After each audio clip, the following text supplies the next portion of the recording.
Today, I'm here with Cielo McLain, a former Division II women's basketball player at Northeastern State University, whose college career ended in a way no athlete expects when committing to a school to play the sport that they love.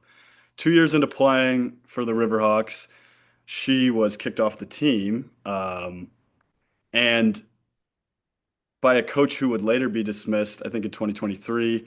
And now, or at one point, you became a sideline reporter, but now you're here to revisit the recruiting process with us, go through some of the red flags, outline what it's like to have your dream ripped apart, based, from the very program that you committed to. And so this is a conversation I think every recruit, every parent should listen to because it's a very common experience within college athletics. And so I'm very, very excited to have you here. Thank you for having me, Ben. I'm happy to share and excited to Yeah. share more. Okay. If you were to describe your experience at Northeastern State in one sentence to a high school recruit, what would it be and why?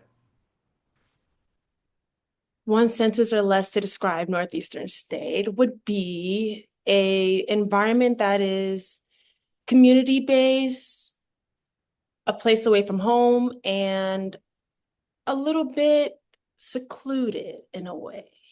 Northeastern State is located in Tahlequah, Oklahoma, so there is some activities to do, but it, for the most part, is in the middle of nowhere in Oklahoma, coming from a big school in Texas. So big changes there, but overall, Northeastern State is a really good program and a really good school to go to.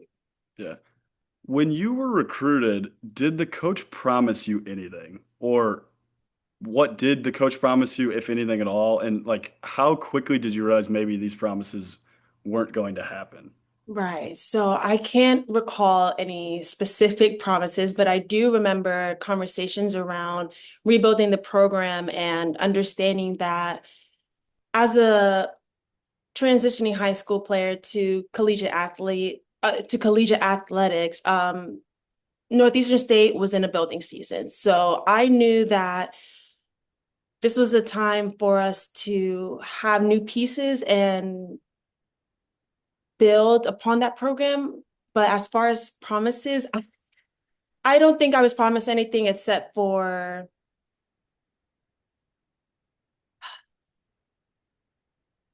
maybe my time there.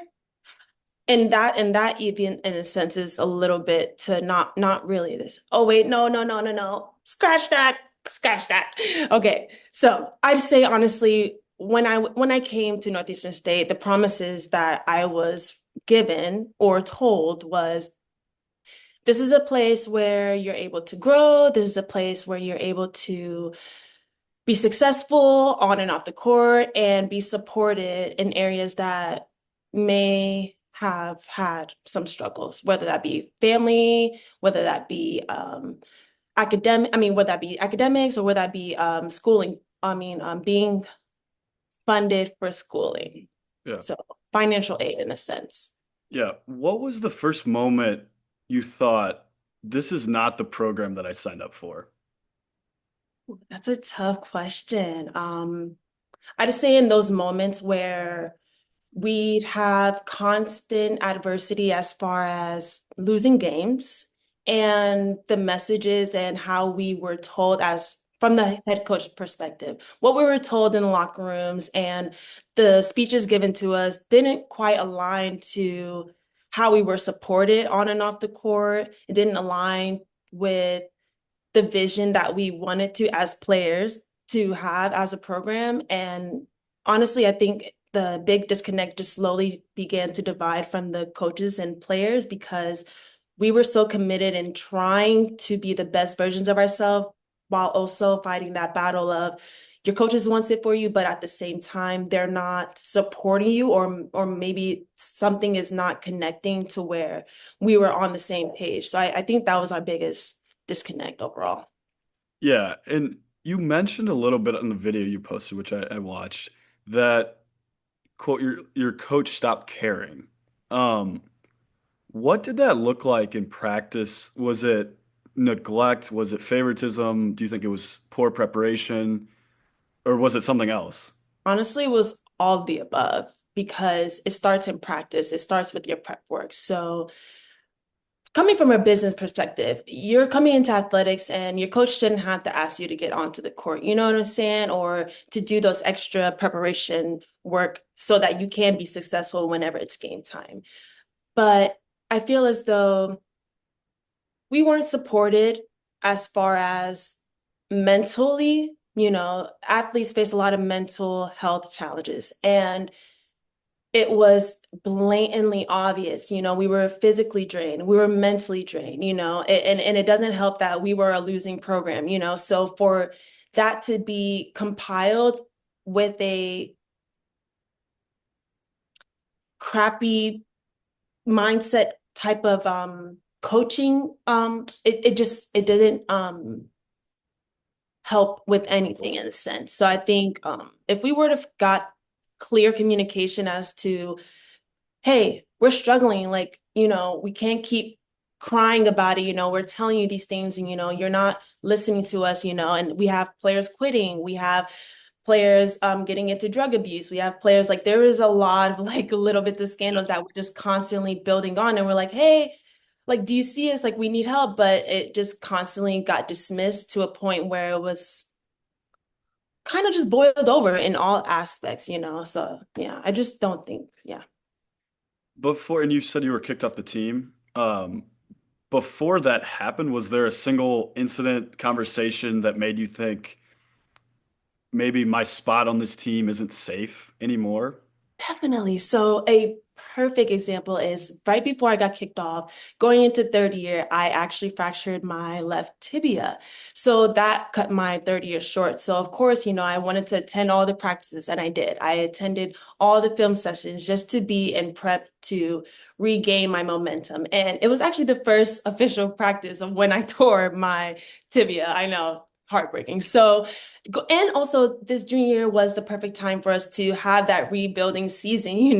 Like I said, the first 2 years were not that good. So everyone in the conference is starting out 0-0, So we're like, okay, this is the perfect time. And then, of course, first day of official practice, I get hurt and injured. Another one of our top players gets a sprained ankle, and another point guard gets another, like, I think, arm or some type of injury. But I say all that to say, that little moment was the slow divide of me being away from the team, but also having that transition of like stepping back, reflecting to see my teammates, to see the interactions with the coaches and players, and like understand like, oh, we aren't what we talked about. This is not what I committed to. And I didn't change me not wanting to show up for practice. I still wanted to be there and oh, I did be there. I did show up for practice, just to say that I wanted to come back. Well, speed up the process. I did finally get to return, but at this time it's towards the end of the season, like literally the last two games of the season. So now I'm having to play catch up in a sense, but I never missed a beat, I promise you. I came back on the court and I'm making my times, like from a former injury. So that just says a lot to my commitment and discipline. And I say all that to say, right at the last game of the season that I did play, we had, the final meeting conversations.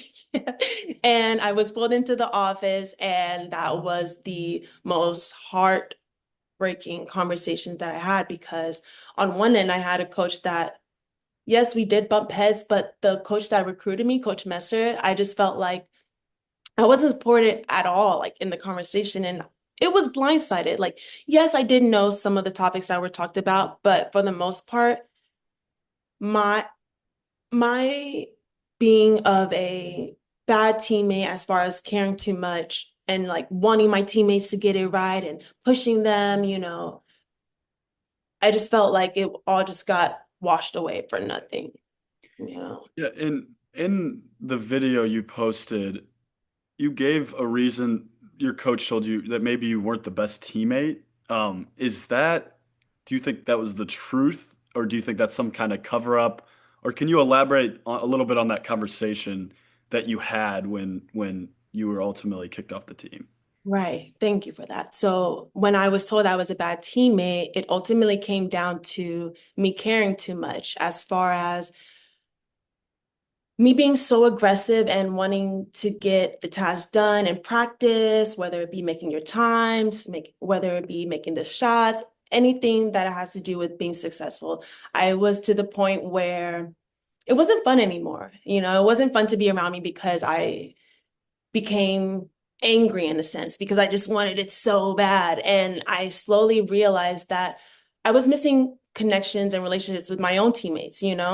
That was a flaw in myself because I thought like, oh, if you just gotta work hard and do it, it's more than just the sport in itself. It really does matter about the connections you're making, your teammates, those are your comrades, those are your buddies that you're going to war with in a sense every day. So throughout my collegiate career, I realized that me being a bad teammate was because I forgot to have those relationships again. Not saying I didn't because those are my sisters for life, but I forgot to remain present in those moments of like, hey, it's more than basketball, like it's more than a sport. You have to be a person at the end of the day. You can't just be so robotic and just show up to practice and leave. So I feel like that's the part where I say I became a bad teammate to where I was so driven in a sense to I just got so blindsided to like, hey, you gotta relax a little bit.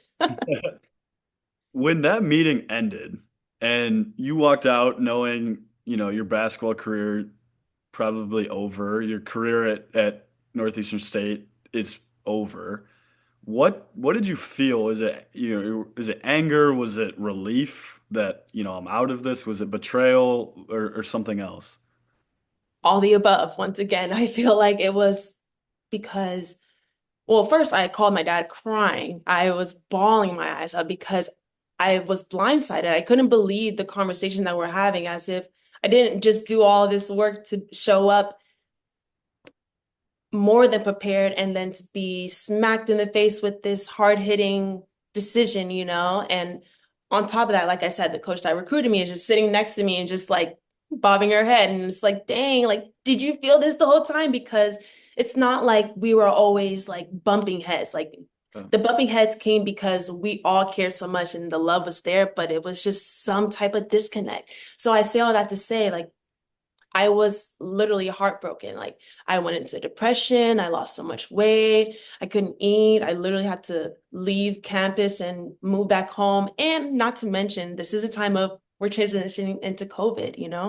That's a hard time in itself that I didn't realize because although I was kicked off the team, I didn't want to give up basketball. I had the vision of transferring and continuing, but everything works out the way it's supposed to. And I just continued to transfer and just finish my academics because it literally took a mental toll on my body, my mind, my relationships with everyone. And even in that rut, I was able to realize like, oh, you know what? Let me take this moment to be gracious still and to seek like what I can do, what like am I all basketball, because it has to do with identity also. Being tied to sport for so long, I've been playing since I was 6, and for it to be ripped apart, it's like, was this all I am? What all can I offer? So it just, in a sense, it was a blessing in disguise, but it still hurt to be taken away from a sport that you weren't ready to be taken away from. yeah. Looking back, do you think there were signs in recruiting calls, visits, early practices that you should have realized this is a bad fit, or you wish someone would have told you this isn't a good fit? Is there anything you can remember maybe to provide some insight, red flags in recruiting calls, visits? If not, it's okay, but anything. Honestly, I wish I could say yes to that, but it wasn't because I felt nothing but love until I didn't, you know? Only red flag I can see maybe with the football program, like, or maybe like understanding if your sport is not doing as well, what is the successes of the program? What are the successes of the university, in that sense. But other than that, no. If so, this leads me to the next question. If you had known about a platform like 2 days that exist, when you're being recruited, there's honest reviews from athletes about their coaches, and you saw some reviews, do you think something like that would have stopped you from committing? I know there's a lot of stories about people going on our site, seeing these reviews, and they were going to commit and then they don't. Do you think that's something that could have helped? Definitely, definitely. I mean, doing my own little research as far as to what you all offer. Your services provide an accurate depiction of what it is, and on the athletic side as an athlete, but also sometimes maybe from a coach's, it is may or may not be anonymous, but to hear those firsthand experiences does help you be more aware of the glitz and glamour or the horror stories that there may be, and I wish there was something like that. Yeah. I wish Yeah. there was something. Okay, I have one more question for you.